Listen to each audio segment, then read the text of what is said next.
Russell and Jamie Franklin.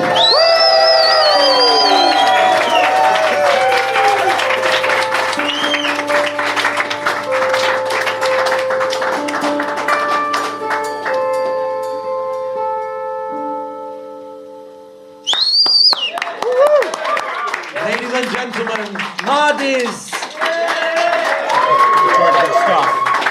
And amazing to hear George live. Yeah, that was the voice of the podcast right at the beginning. Slightly lower voice now that he's croaked out. It's croaked out a bit. Croaked out a bit. I tried to keep him young, but it didn't work. Right. Throughout the rest of this whole podcast, if Jamie and I ever say the Interplanetary Podcast, you've got to all shout out what? Okay, we'll try it again, but this time slightly with a bit more conviction this time. Right, here we go. The Interplanetary Podcast. Putting the ace back into space! Woo! You know, I quite like a bit of emphasis on the back. Can we try that one more time? It's the Interplanetary Podcast. Putting the ace back into space! Now we're rocking. Now we are rocking. So here we are. We are in Arthur C. Clarke House. Jamie's going to read the wise words of the man himself. If man survives for as long as the least successful of the dinosaurs, those creatures whom we often deride as nature's failures, then we may be certain of this. For all but a vanishingly brief instant near the dawn of history, the word ship will mean spaceship. Spaceship. Arthur C. Clarke. Sir Arthur C. Clarke. Sir Arthur C. Clarke. So yes, Arthur C. Clarke was, would have been 100 years old. The same as the podcast is in episodes. Yeah, episodes. Okay, so that's good, right? So born... We're looking good for it. Yeah, he's all right. So he'll be 101 in 16th of December, in this year, he'll be 101. He was born in 1917. There's me fluffing my lines. Okay, so he joined the BIS in 1934. That's how old. 34. The oldest space advocacy society in the entire world. And you're sitting here right now, breathing in the history. We reckon that Arthur C. Clarke touched this. Right, there we go. So I'm now... got a bit of DNA. Yeah, there was all talk of some kind of, Jurassic Park scenario, but we won't get there quite yet. So he joined, but by 1946, he'd become the chairman.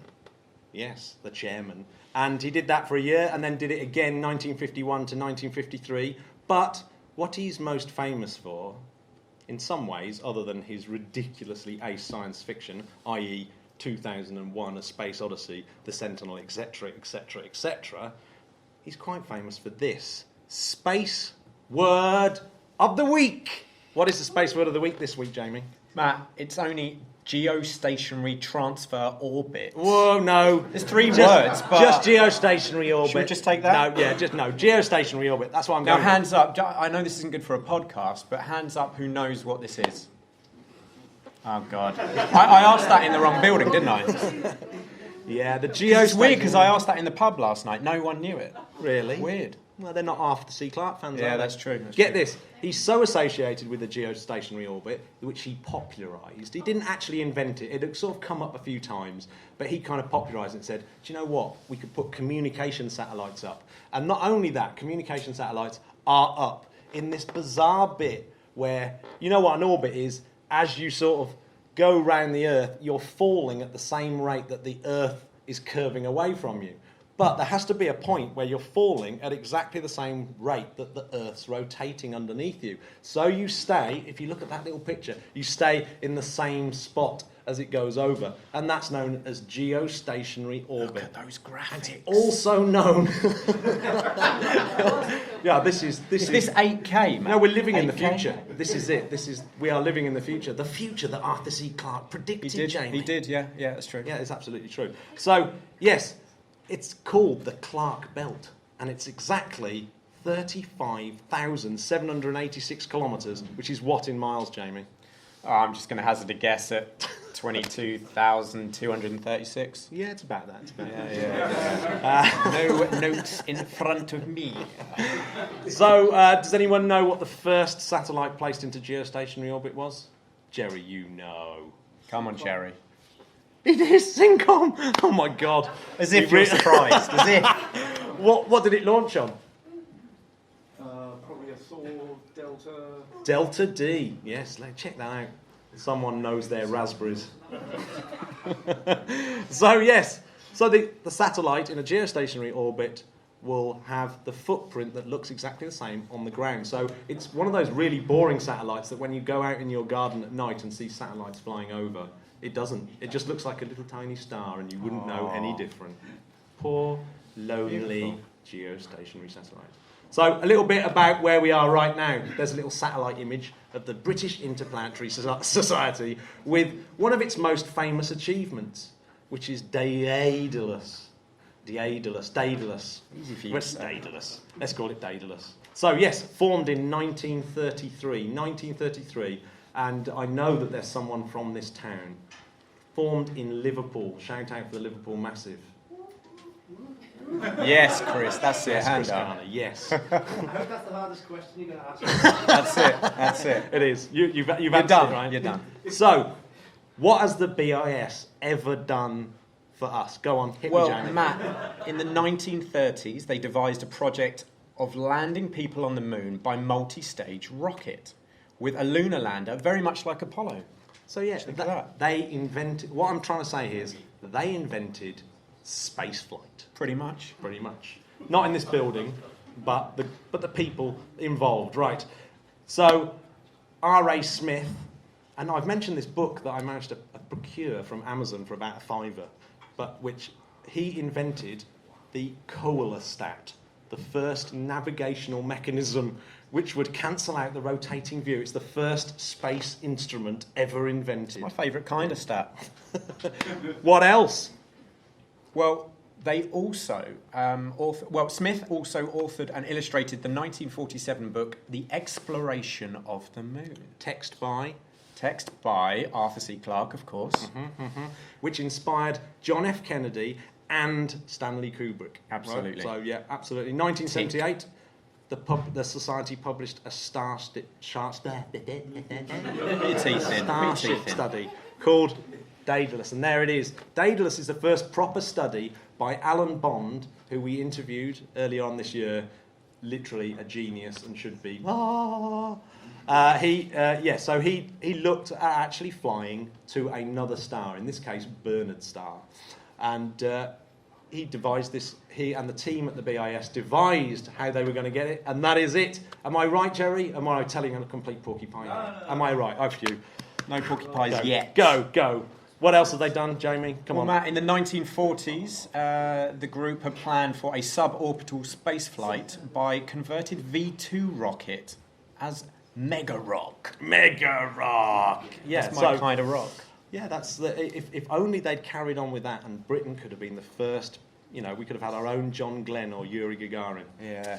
So, yes, there's been loads of things. Basically, the BIS have continually developed space flight over the years. Even to the present day, they're doing stuff right the way up to encouraging government to give us spaceports and stuff like that. So, good on the BIS, and thank you very much, Jill, for letting us be in the BIS. It's literally a privilege. Thank you. Yes. Can we have a round of applause, please, for the British Interplanetary Society?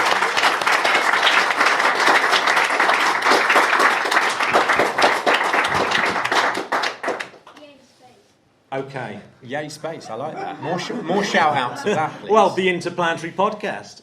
Put your ace back into space! Right, there's only one other thing that you need to pay attention to, and that is whenever we mention Elon Musk. Drink. Yes, drink. It's quite Doesn't an matter easy, if it's soft drink, just drink. Such an easy. Yeah, water's fine. It would be once over the age of 16. It must be alcoholic. Yeah. But please don't spill anything because we've got quite a lot of wires in this room, haven't we, Matt? Yeah, there's lots going on. And don't spill on the very, very expensive heirlooms like this little fella. So there we go. So that's the Elon Musk drinking game. Pay attention, okay?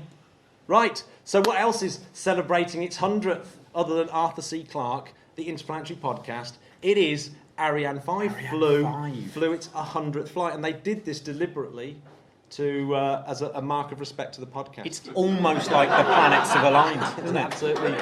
Really, really. It's so nice of them. Yeah. Didn't even ask. I know. Thank you very much, Issa, for that fitting tribute, sort of Red Arrow styly. Thank you. Right, so we've got our first guest, who I've tricked into coming. Yeah. So, will Alicia Mayakanka of Mars Nation please make her way? Please, round of applause for Alicia.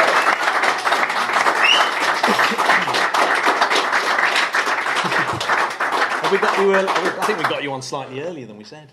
That's good, isn't it? Thanks. Yeah, Alicia thought we were doing a normal podcast after speaking to Matt, and that it was going to be at 4:00. So she's been waiting around for a long time. Thank you very much. Sorry about Matt's I did communication. not know about any of this. So she's Normal, not isn't it? dressed in like fancy clothes. I did Yeah, I say. forgot my suit. I'm sure I said. But anyway, we had that bit of confusion over. Yeah, it's not the time. So, we've had Alicia on before, and she's been talking about Mars Nation. She looks into really deep issues about what we need to do before we go to Mars. So, what have you been up to this time, Alicia? What have you been up to? Okay, so does anyone know about Mars Nation, by the way? That's a good call. For those who don't, Those out could you in the maybe internet just world, give us why a not? brief, what is Mars Nation? Okay. So Mars Nation is a startup that runs immersive events. And the whole idea is space travel, for some reason, became really boring. And it's all about habituation. You have exactly the same people doing exactly the same thing. And if you have exactly the same thinking coming in, the same ideas come out. So what we decided to do is break the cycle and run events where we brainstorm some of the amazing challenges to space exploration. And we invite beginners. And the reason why we invite beginners is because they really break this habit. They can come up with stuff that experts haven't even thought about, which is really cool. And we make it fun. So But hang on a minute, you invited me and Matt. We're definitely not beginners, are we, Matt? No, I mean, I suspect we gave quite a bit of an expert view. you were experts, definitely. So yeah, I have to say, how enjoyable were those? They were really good. What did you think? They were really, really good. It was just that kind of networking with young people, trying to think about all like crazy ideas of all the things. Well, What we ended up with What was your favourite idea? I think we ended up with an AI seal to keep Yeah, the. this was about mental health in space and how It's we very look important. after our mental health. And I think, a kind of, is it a Tamagotchi type seal? Yeah, it's what they give. It's what the kids say, It's Matt. what they You give- wouldn't know. It's what they give old people in Japanese. That's care right, homes. nursing homes. Yeah, it is. And we Yeah. thought it might be good on a space flight. Yeah, That was mine and Jamie's Problem idea. solved. Problem solved. Done. yeah. So you that's can right. go now. So no. So what have you been up to? What have you been up to this time? Okay, so the two most important problems that we've come across are loneliness on Mars and over-socialization. And I spent the last 3 months living under a rock, researching loneliness, the most fun thing ever. And I pretty much deconstructed what loneliness is, which is kind of cool. Okay, could you give us that in some quick bullet points? What is All right. loneliness? Okay, 3 bullet points. Okay, give me from 3. it. Okay, so one is actually understanding what loneliness is, because most people try to run away from it, but actually it's like being hungry. It's an evolutionary tool. So it's about accepting it. The second part is about meaningful connections and not superficial stuff. So just to give you an example, in the 80s, if you ask American people if they have anyone to call in the middle of the night, to confine and talk about a difficult problem, they said they have 3 people to talk to. And now, 25% of those people say they have 0 people to talk to. Really? Yeah. And what do you put that down to? Part of it is social media and superficial connections. So the more we spend time on social media, the more we compare ourselves to other people, and the more disconnected we feel. Oosh. So Who feels disconnected on social media? Shall we cut the feed? Yeah. I don't have any social media. Oh. Very lonely. Oh. Ah, what? So that's like a double whammy. £50, please. Oh wow! Instant charity. I think you should be our next guest. So, what can we do to combat this, Alicia? Well, so that's what we're trying to figure out. And in a couple of events we're running Mars Nation, where beginners and experts come in and solve loneliness problems. So we'll talk about all the research, everything we found, and we'll have an amazing neuroscientist from King's talking about the neurological things that happen in your brain while you feel lonely, which is kind of cool. And you'll decide for yourself. So you mentioned also that over-socialization. What the heck is that? If you're stuck with people that you don't want to be around with. Oh, Matt, this is awkward. Should I leave? This is me. That's what you've done is to this me. what's happening right now? Yeah. So, yeah, you were lonely outside and now you're being over-socialized. Is that what you're saying? That's literally it. Oh. So how do you combat that? So if you've got like a spaceship full of people and they're all feeling over-socialized, what on earth do you do about that? So, one of the things that's happening at the moment is you really think about who's going to space and you do loads of compatibility tests. So at the moment, it's not much of a problem because the types of people that go to space are extraordinary. You have very skilled pilots and engineers who have been embracing very difficult situations. They've been practicing and training. Whereas if you go to Mars, it's going to be people like you and I who are just sick of each other. Yeah. So we're going to be talking about the Dear Moon project a little bit later on. So will those kind of effects kick in on like a short journey like that? I mean, it's like 4 days, but still, it's a confined space with people that aren't like your superhuman Tim Peaks and Alex Gerth and all the rest of them. As in, they've not been picked because of their psychological suitability. Are they gonna freak out? Are they gonna flip out? Depends on what they're going to do there. What are they going to do? They're gonna lean out the window and do some painting, Paint stuff. Yeah. finger painting. Think about Well, film ideas. that's a short-term solution, isn't it? Keeping yourself busy. So if it's a couple of days and you run in doing little projects, then you probably don't have time to feel lonely.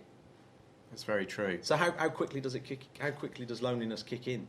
Well, it's very So I'm individual. feeling quite lonely now. Do you? It's because I'm We're all here. with Matt, aren't we? I feel a bit scared after your over-socialising comment. No. Well, how long does it take to kick in? Well, it's very individual. So 50% of loneliness is actually genetic, which is quite interesting. And 50% is environmental. So you can train yourself to accept loneliness. How do you train yourself to accept loneliness? What's your 3 tips for all us lonely space geeks? Well, first of all, you have to understand what it is. Right. You have to understand that it's an evolutionary tool and it was designed for hunter-gatherers to be safe, right? But it's not really a problem anymore. You don't need to be in groups of people to survive. But our monkey brain is still behaving like thousands of years ago. So actually understanding what it is and the fact that everybody here feels lonely sometimes and it's normal, and life is not about chasing happy, joyous moments, but it's the fullness of it. That's actually quite helpful. And so that applies to sort of deep space flight for like 6 months journey to Mars. Absolutely, because if you don't know what loneliness is, you're going to be craving for human connections that you left behind. And does it also coincide with the mental health issue of people missing weather back on Earth, food, and their loved ones? Right, yeah. But there are some things, little things that you can do. So, for example, have you heard that recently they had an exhibition of paintings on the space station, and it's the paintings with the green landscapes and blue water, stuff that actually reminds you of the Earth is quite helpful. And didn't Tim Peake have running programs where he could be running through the Scottish Highlands, and it just made him feel like he was a bit more connected? Exactly, No, but like that's the number one thing they miss. And food, of course. I think, Matt, if you go 2 days without pizza, you start scratching the walls. I go crazy. What would you do? Freeze-dried pizza, I imagine. Freeze-dried pizza. Yeah, solved. Have you seen one of those 3D printed pizzas for space travel? No. 3D printed space pizza. Who's seen this? Of course, you. Anyone else? He has, he just Wants to put his hand wants to. because he's lonely. Yeah. It's okay. The Interplanetary Podcast is always here for you. The I was just making sure you lot were still awake. Half of you are. I tell you, we haven't mentioned Elon Musk recently, have we? We haven't. Yeah. I'm out. I need someone to go and get me one.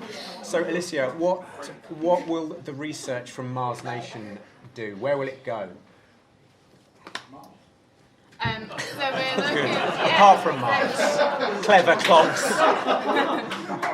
It's the research. That's why it's the research. We don't know where it's going to go. That's true. That's true. Very true.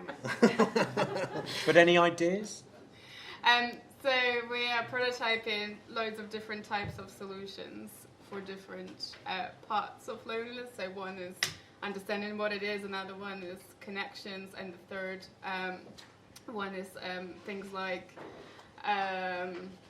embracing loneliness and maybe helping other people, because when you detach yourself from your ego, you connect with others, which is a really interesting way to solve loneliness. So for each of the 3 pillars of what loneliness is, we're designing 3 or 4 solutions and just sticking half-baked ideas in front of people to design fast and iterate. Oh, that is quite interesting, because actually Matt's ego, I mean... Yeah, it's huge. Literally out of control. It is out of Hence control. We're doing this. Yeah, I know. I'm a bit worried, actually. Is this live? I'm so lonely. It needs its own room. Yeah, it needs its own room. It does. So when you said it was hereditary, could you actually test for the loneliness gene and therefore screen people out of a space program? Really good idea, Matt. I don't think so, because loneliness is so... It's not the literal how many or how little connection you have with other people. It's the perceived feeling. And because it's a perception, it's very hard to quantify. But you said that it was hereditary, so there may be a gene for it, and therefore you could screen like a whole bunch of astronauts and just know you're not going to space because you get too lonely. Yeah. But I wonder how you can separate loneliness from all the other stuff in the Yeah, gene. they might be really ace at flying and stuff like that. It'd be so annoying. Yeah. So when have you got any Mars Nation events coming up? Yes, so in a couple of months, November. We haven't got the date yet, but it's all going to be about loneliness. And whereabouts are you going to hold your... Here. Here? Oh, that's a bit of a coincidence. That is a coincidence. Well timed, Matt. Excellent. So do come along. Alicia, if people want to learn more about Mars Nation, is there a website they can go to? It is, and it's quite simple. MarsNation.space. MarsNation.space. Can you have .space? Yeah, you can. Guys, please, big round of applause for Alicia from Mars Nation. Thank you, Alicia. Thank you, Alicia.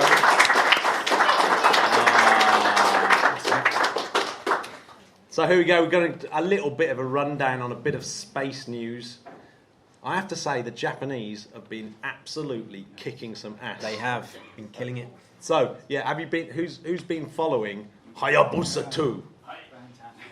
It's been absolutely brilliant. If you don't follow it on Twitter, follow Hayabusa 2 on Twitter because it's doing some amazing things. So those who don't know what Hayabusa 2 is, it's a Japanese spacecraft that's found an asteroid. It hasn't found it. It got launched to it, which is actually amazing. It's this little speck in the middle of the solar system, and it's managed to fly to it and get in orbit around it. And it's called Ryugu, something like that, isn't it? That's right. Yeah, we said it was very Street Fighter. Yeah, it was a Street Fighter 2 character. And but this week, or the week that's just passed, it managed to lob a thing down called Minerva 2, which was a canister that opened up and opened up and two little rovers, you can see them in that bottom picture there, two little rovers splashed out and they're now on the surface of an asteroid. So that picture on the top has been taken by one of those little round rovers that bounce around. So they haven't got little wheels. What they do is they just kind of whir up a motor because the gravity's so little they can bounce around and take photos. So they're on an asteroid right now. It's quite a feat, isn't it? Yeah, isn't that amazing? So a round of applause for Hayabusa 2. Yes.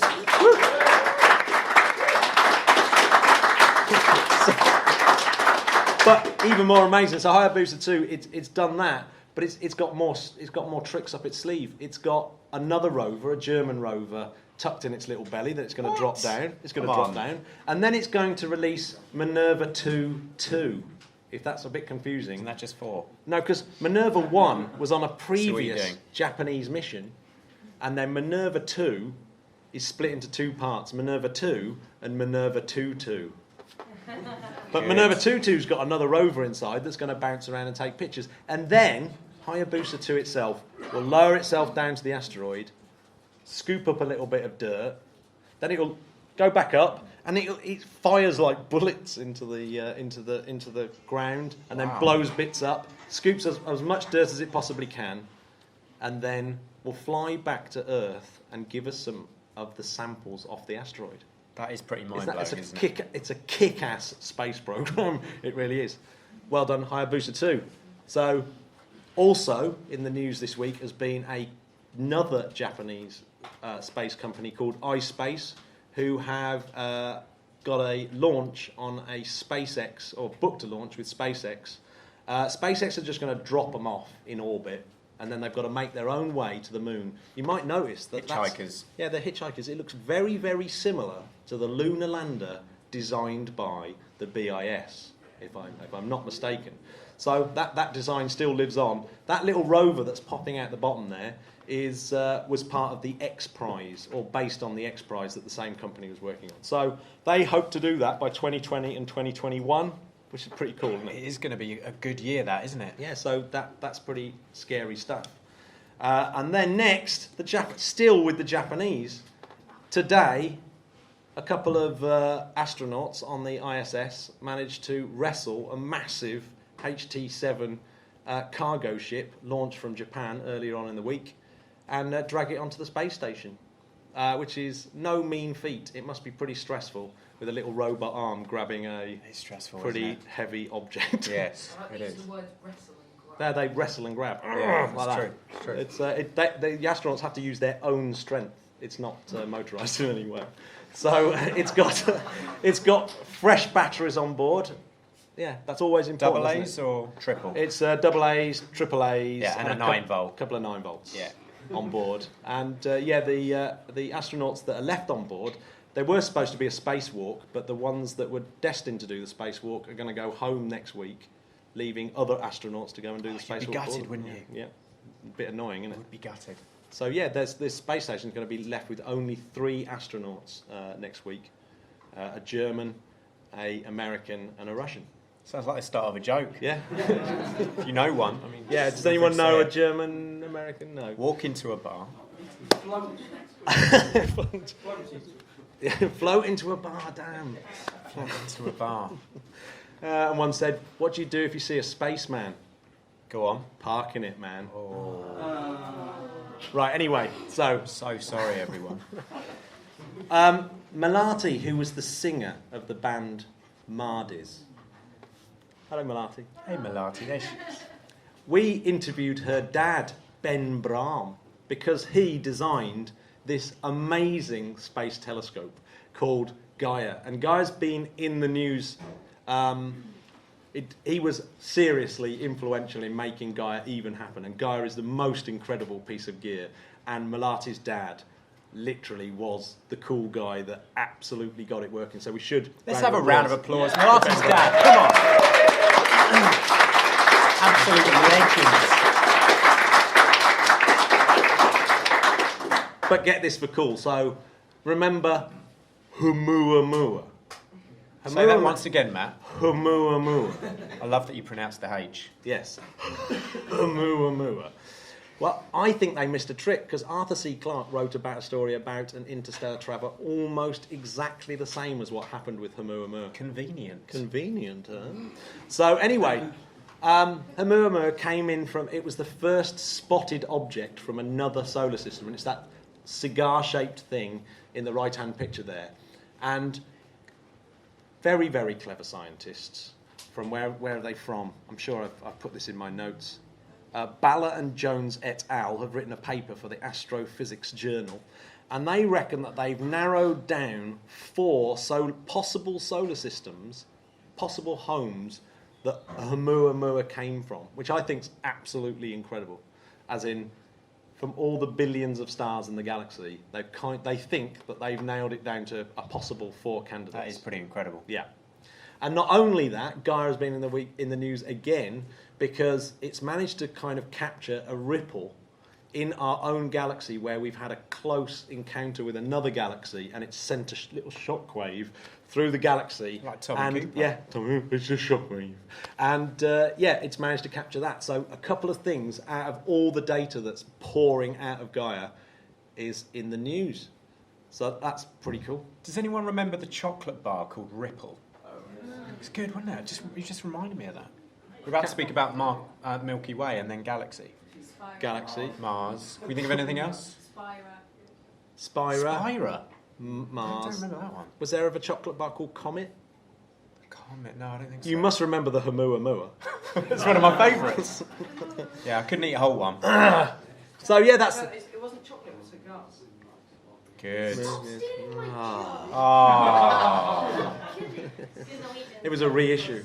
He's Right. sharing them to make you less lonely. There you go. So we've got another guest now. We have. We've got Kate, who we had interviewed. Where is Kate? Is she around? Where's she gone? She's in the back there. She's talking, nattering away. It's all right. Corridor We got her up. We got her up. So yes. Please welcome Kate.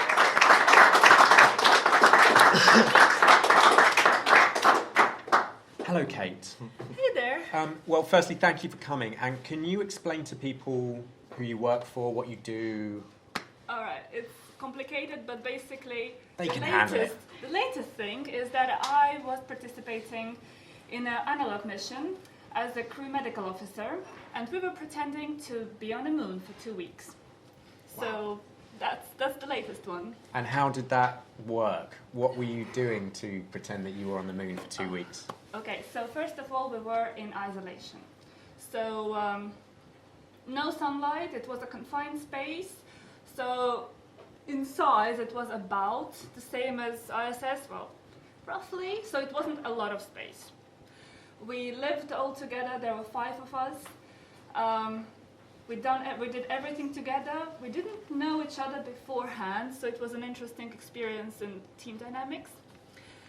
We ate live food, which is freeze-dried food, like the astronaut kind of thing, which we had to rehydrate. How was that?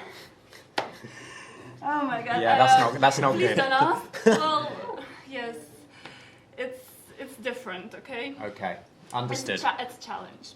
So we were conserving water, so we might not had a shower for 2 weeks. But there were other ways of keeping each other decent. No Licking sunlight. each other? Is it that sort of... I don't know. Okay, I'm not Like cats? I'm not native speaker. I'm sorry, Kate. I was in charge of everyone's safety and health, and I was like, You stink. Like that. Matt, definitely, you went longer when you went to Glastonbury that first time. Do you remember? Well, It was yeah, at least 3 weeks. Yeah, I mean, did anyone discover the roadie shower? no. Well, no, we're all good. So we had techniques that astronauts probably use, or everyone who is in confined space uses, to conserve water, to make the ecosystem as efficient as it can be. And then we had regular exercise. Obviously, you can't go out. There's not too much space, but you can still keep fit. So we had, luckily, our commander, she was a qualified yoga teacher. So as a team building activities, we had yoga every morning. Wow. And sometimes wasn't nice. Oh. So yes, and then we had breakfast together, and then we ran sort of experiments together. So each of us had responsibilities, like on ISS. So we had hydroponics, we had our pets, which were cockroaches and worms and crickets. Yes. So we. What kind of pets are there? I mean. Yes. So, well, they're pets that it's hard to keep alive. Oh, but Yeah. baby worms are cute, right? Yeah, that's Well, true. With their little eyes. Take 'em for wiggly walks. bodies.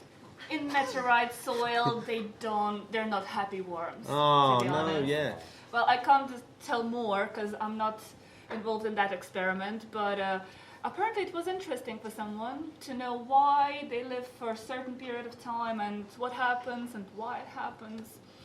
Okay, let me ask you. Alicia was talking about loneliness. Was there any feeling of loneliness within the group? So it was a very interesting team dynamics that we had because we didn't know each other beforehand, but I think the fact that we all love space, well, bonded us, and we had mandatory team time together, so every week evening we would sit down and watch a sci-fi movie about space, and out of 5 of us, I think there's only one person who, well, he wasn't particularly happy, but it got better with time, so he got an acquired taste for sci-fi movies because there was no other option.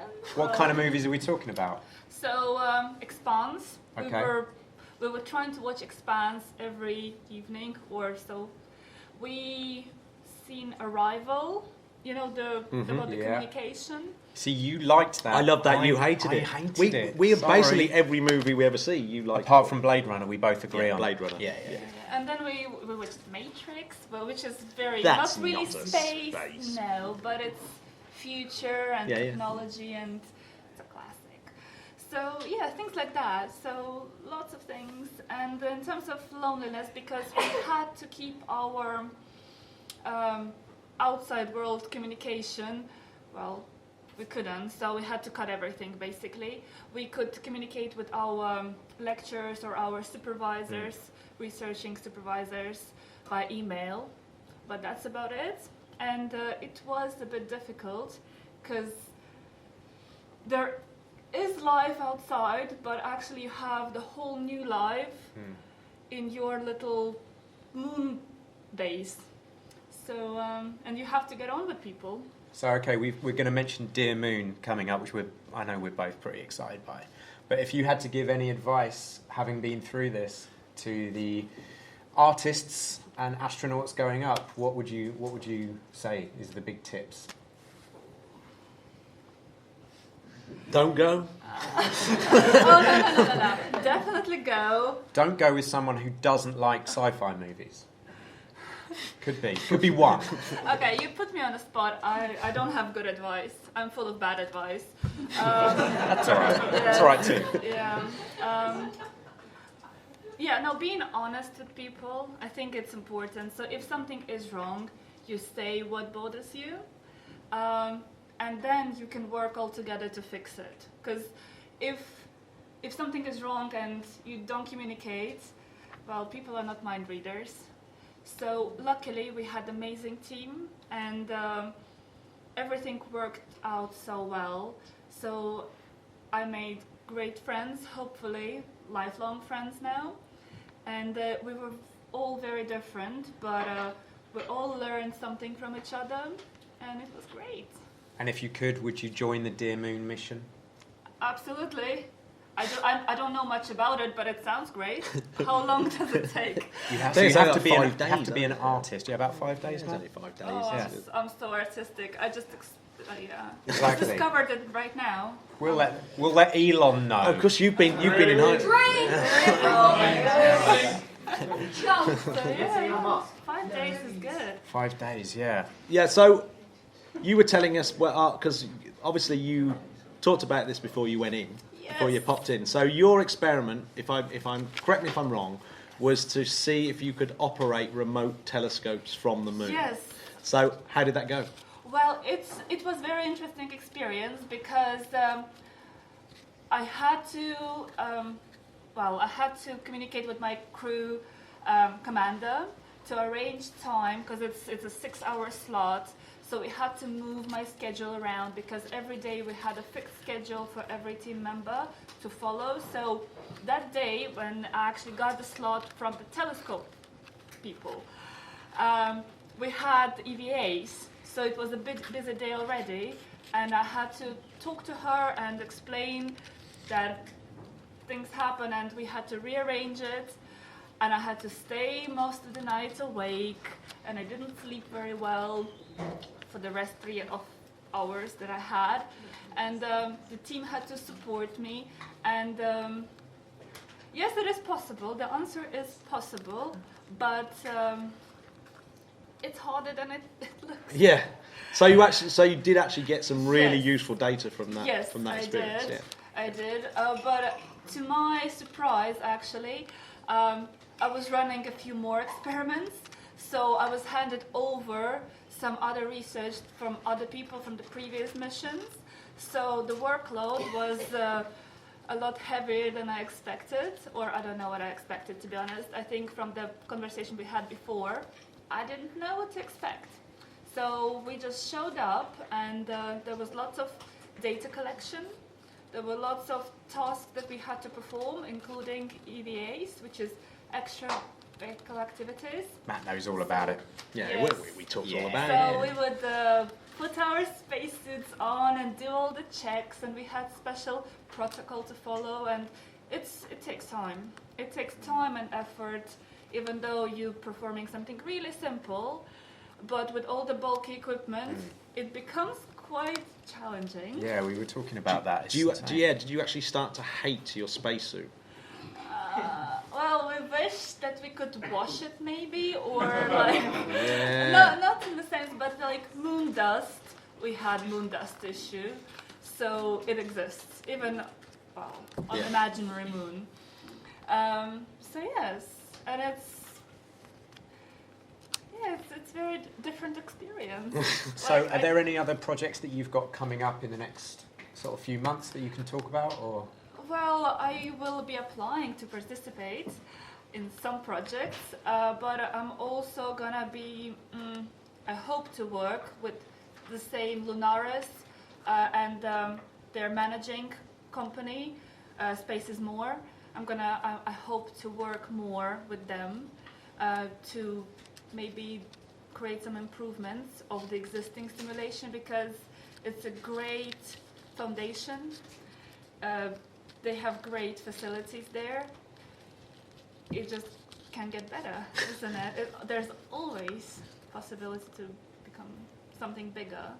That's inspiration for us all, I think, isn't Absolutely. Is anyone out in the audience want to ask Kate a question? Yes, Eric. Eric. How did you get on to this program? I think I knew one of the organizers, yes. So I've met Agata Kalbashuk, who was science director at the moment. And I thought, oh, she's doing something interesting. I want to join in. And luckily, I did. So for some bizarre reason, I was suitable. And actually, I'm surprised that it worked out very well. Any other questions? Yes. I was wondering what the actual habitats looked like from both the inside and outside, and also how you simulated the lunar surface. Yes, so on our Facebook page, which is called Learn Mission, there are lots of photos, but it was like a modular kind of environment, which, it does remind you of something that it's artificial. It's artificial environment. So we had a pod where we had our kitchen and eating facilities. We had a pod with our 3D printing and other equipment. We had our hydroponics and biolab with some stuff. And we had a separate thing there where we slept. We had like a bunk bed situation. Okay. So yeah, it was different. So it's not like a just normal house where you live, and at least it looked different. Right. And we had special lighting that you could adjust to create some moods, I think. So it was quite useful. so you could make everything look very spacey. Yes, thank you. Yes, and the moon. So there was like the special made moon simulation in a hangar. So it was a big area that the company made quite realistic, to be honest. It was really interesting. Okay. And it was always dark. So using just a head torch, trying to perform some tasks. Was there any reason why you had to be kept in the dark? Because it's not dark on the lunar surface. Not always, but you know what? It just creates something else. Okay. It just, yeah. We have one more question from our lonely boy in the middle. Yeah. Hey, lonely boy. Well, now, did you have to walk in slow motion to simulate one? Very good question. It's just an interesting question because with all the bulky equipment that we had, with boots and few layers of suits, it's hard to be fast. It really is. We actually had Moon Olympics where we had to perform some jumping and running, and I think everyone hated it because first of all the surface is uneven, so they created it in a way that it's not just plain regolith. It has like hills. And you run in your big massive shoes and you think, nope, that's not running, that's just sad. Okay, I think that's all we've got time for. Please, big round of applause for Kate.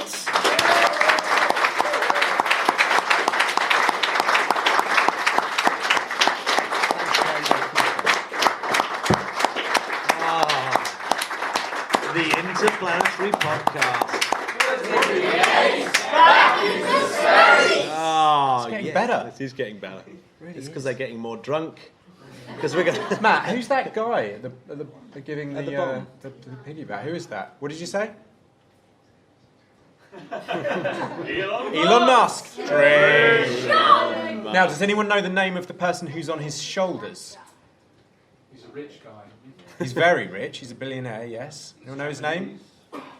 It is Yusaku Muzawa. Saka Muzawa. And hands up, anyone hasn't heard of Dear Moon? Really? Okay. Well, Matt, do you want to briefly explain? Well, yeah, it would seem that this guy has got so much money, he's convinced Elon Musk to let him ride his rocket, the BFS, which flies up on a BFR, round the moon in 2022, 2023 or something like that. And he's going to take a bunch...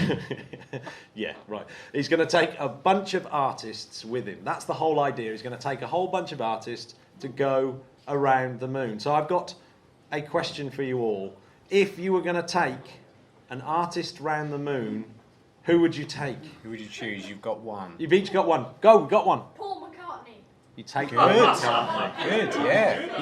You don't think he might be a little bit old for space flight? No. He's like a great granddad. John Glenn went up at 79. Yeah. Yeah. Okay. Yeah. Fair enough. Macca's yeah. going up. Macca's on board. Macca's on board. Who else? Chris? Can they be dead? They Yeah. can be dead. Yes. Bowie. Bowie. Oh, of course. Oh, Of course. It's so annoying. Anyone else? I'll Yes. take my wife. You'd take your wife. Ah. Is she an artist? Take my wife. She is an artist. Matt. No, seriously, take my wife. Take my wife, please. He's had a beer. So- Any other artists? We should probably take Steve, actually. Yes. Okay. Who? Yeah, definitely. Steve, look at it. Look at how There we go. excited. Look how He's very he is. excited. Now, Matt, to reverse that, who would we want to go up if we knew the mission was going to fail? Blow up. Using the B arc here, aren't we? Yeah. Pitbull, Mr. Worldwide. Oh yeah, Mr. Worldwide, Pitbull. He is an artist. You'd be really... I was going to send Bono. Who's up for Bono? Yeah, Bono. Bono, definitely. Stupid. So, what does everyone think? What does everyone think of Musk sending artists around the moon? Did anyone think? Drink. It's a drink. It's a drink. Okay, fair He's enough. just selling a rocket, right? He is just selling a rocket, right? It's his business. Yeah. And would anyone like to hazard a guess, by the way, I don't know the answer, to how much this Japanese businessman has paid to take a bunch of artists and himself? Paid a deposit. He's going to be paying more over the next. Do you know how much that might be in They total? are not saying. What do you reckon, Jerry? Oh, it's got to be a few hundred million. Yeah, I've heard 200 million. That's what I heard. Was roughly what they reckoned it must be. It seems cheap. Yeah. That's what he's saying. But then he has gone. But then Musk has gone mad. So we should mention Elon Musk. He's actually now almost on the verge of being arrested for fraud. So, and the worst thing is, like, obviously, we're massive Elon Musk fanboys, right? Yes. And we love Elon Musk. He's great. It's annoying. Everyone's like, oh, he smoked pot. Come on. Yeah. You know? Yeah, so, yeah, poor old Elon Musk. Hey, Matt, we should mention Edgar Mitchell. Yes. Because we want, if we do send a politician up, wouldn't it be great for them to just look at the Earth and say... Yeah, what did he say? Look at that, you son of a bitch. That's right, Edgar Mitchell. Look at that, you son of a bitch. Absolutely. Now, Matt, in the notes here, you've written Willy Wonka Golden Ticket, and it's the only thing that I don't know what you mean. Willy Wonka... Because I reckon you could raise the money for the BFR by having like a golden ticket somewhere. Yeah, because it's like Willy Wonka all over again. Do you think there would be another case of fraud there somehow? No, because no, it worked in Charlie and the Chocolate Factory. I don't see why it won't work in this particular. Matt, you know that was a film, don't you? No, it's a documentary. Come here. It's okay. Show's over.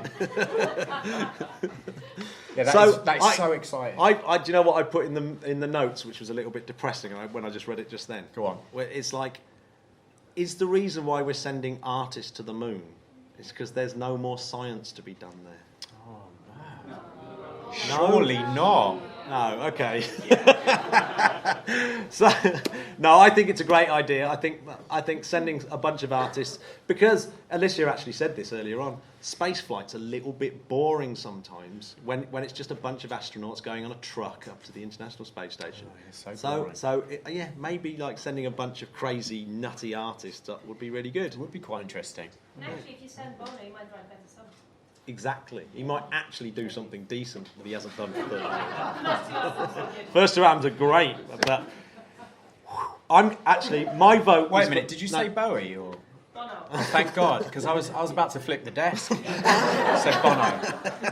We're friends again. Yeah. I want Jodie Foster, of course, would be a good one because she utters one the we famous. both agreed on, Matt. Yeah, she utters the famous line. They should have sent poets. Where was she from? North Yorkshire. We both agree that they should send David Lynch. David Lynch. Imagine the kind of... Maybe he'd come back and make just a normal, unconfusing film. What about Brian Blessed? Yes. Gotta send Brian up, haven't we? That's it. Brian Let's Blessed. have a round of applause for our favourite podcast guest ever, Brian Blessed, please. Done here as well. Done here. What an absolute... The Interplanetary Podcast! Yes. This is so panto now, I love it. Yeah. I've only got one... No, it isn't. Oh, good. There's only one more... There's only one more guest I would send, and I have to say it's William Shatner. That's who I want to send into space. The Definitely. Shatner. I was going to bore everyone and do this kind of, look at this spaceship, this is what it looks like now, and look, it's got massive fins at the back, and they're going to help it slow down in the atmosphere of Mars, and they're also its landing legs. Is that your nerd voice? Yes, it's or my just nerd trying to- voice. Okay. No, it's but then I realised, actually, the design's going to change again, because it's changed like every year that he's done They're it. probably going to put the Interplanetary Podcast on the side of it. That should be the last time we do that. So yes, a massive piece of news this week that came out. Tory Bruno. And I have to say, Tory Bruno, if you haven't watched this video, Tory Bruno is on Smarter Every Day, and he allows the guy from Smarter Every Day to have a go travelling on the moving gantry that covers the Delta IV Heavy, and it's absolute. And you realise that Tory Bruno is an absolute legend. But Tory Bruno has literally gone to Amazon and bought the BE4 rocket engine for the next ULA launcher, and that is like super huge news in the space industry because it's. Has he got Amazon Prime, or would he just get a free delivery? So how does it work? Look at this. Look at these poor buggers in the Amazon warehouse. Oh no! Oh, in the Amazon warehouse, how much of a pain in the ass is that to deliver? How do you package that? That is a lot of cardboard. It's a lot of bubble wrap, isn't it? Also in the news, this chap, Matthias Maurer, who look where he is, Jamie. We've been there, haven't we? Yeah, the European Astronaut Training Centre, and he trained with Tim Peake, and he's officially been made an astronaut. So we have a new European astronaut. Congratulations, Matthias. And he actually, at one point, went to the University of Leeds. Did he? Yeah. Do you want to do your Yorkshire accent again? No. Okay. I don't want to do it. And we should also mention another super huge British success story, and that was this removed debris space net. Am I going to dare play this video and see if it works? Because it's pretty epic. Nah, it's working. It is working, but I'm gonna go over here where it fires out a little tiny satellite, and then this is the first time ever that someone successfully tried to do something about space debris, and that was built weirdly in Guildford, where all of us are from.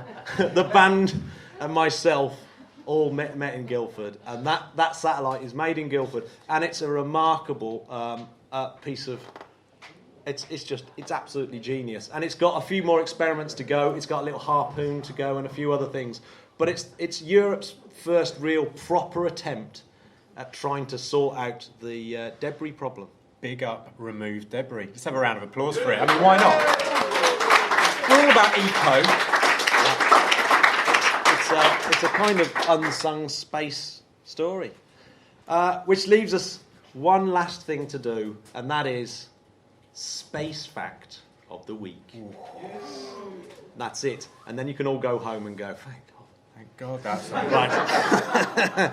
So we're back to Gaia, and we're only back to Gaia because we've got daughter of Gaia here, and so I thought it'd be fitting to say. That sounded very Marvel, man. Yes, it was. Daughter of Gaia.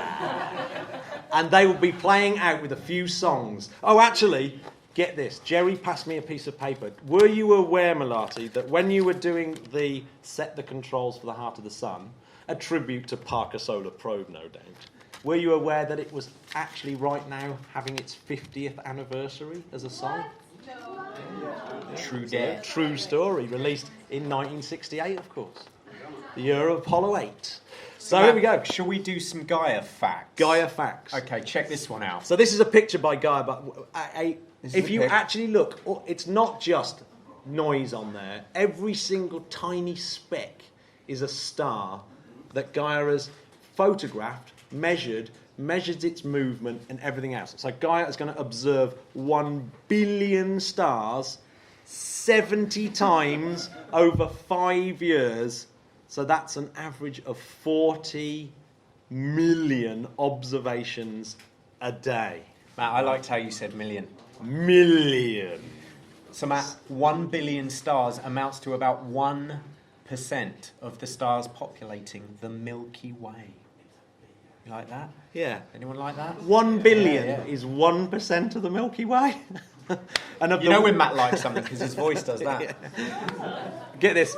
And out of that billion stars, Gaia's going to measure the distance of 99% of them with extreme accuracy. So it's going to be the greatest map of the galaxy ever achieved. Well, I've got a question from... Have we got... Subscribe. It's what? Subscribe to the YouTube. Yeah, you know, that's good advice. Subscribe to our YouTube channel if you didn't know we have one. We should actually do a shout out to all the patrons as well that have been that basically helped pay for all this and the booze and the snacks. I mean, if you and didn't sound know, engineering guys, you can stuff. actually give us money for the podcast. Not you guys. You look so happy. Some of you do, actually. Yeah. Some we have patrons in the room. That's very true. That's absolutely Shout out, hands up if legendary. you're a patron. Here we go. God bless you all. Obviously, you can join those hands up. Yeah, you can join. There's a loads of patrons in the room. But most importantly, go to iTunes and subscribe. Give us a nice 5-star rating. That does the best thing ever. And yeah, we've been streaming this on YouTube. We've got a pathetic YouTube subscription at the moment. So maybe you could subscribe on that. Just push it hard now and do it. We're getting a smashing 10 viewers. Smashing 10. Viewers, yes. Well, that almost doubles our subscribers on YouTube. So here we go. The Interplanetary Podcast. So we're going to bring the band back on. Bring the band back.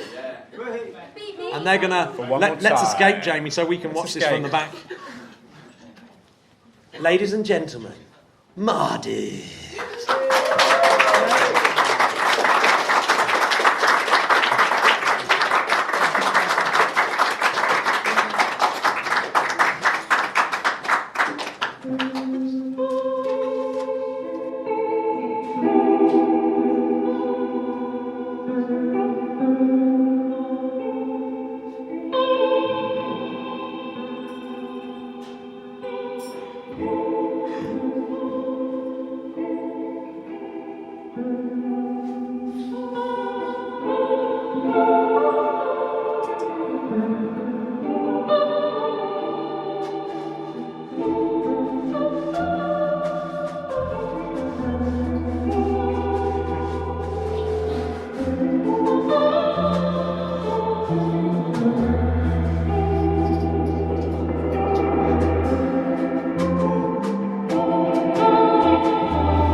Ground control to Major Tom.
Thank you very much. We were Mardhys. We are great players.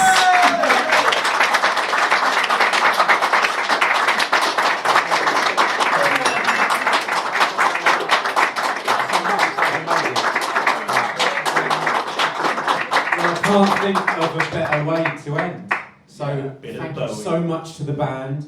Thank you to the BIS. Thank you to the British Interplanetary Society. Big round of applause to the band and the BIS. Thanks, Jill. And thanks to Steve and everyone else. Yeah, and if anyone wants a quick drink, in there I'm serving Iron Brew and Southern Comfort Black. Classic. A classic new thing. That's all we've got left. It's our new space brew. Question at the back? I'm going to kick off the space simulator. And a space simulator. What more do you guys want? Come on. We didn't advertise this. So while we pack down, you Matt, tell them. Dr. Soyuz capsule to the International Space Station. Dock it. Go on. Do it, dock it. Everyone should give it Life is not complete until you've tried a bit of docking. So what happens? Matt's had his I have no idea why they're laughing. Yeah, don't Google it. So no, but while seriously, we thank pack you. down, why don't you do it? Sorry. And you know this, Matt, 100 episodes. Yes. 100 episodes.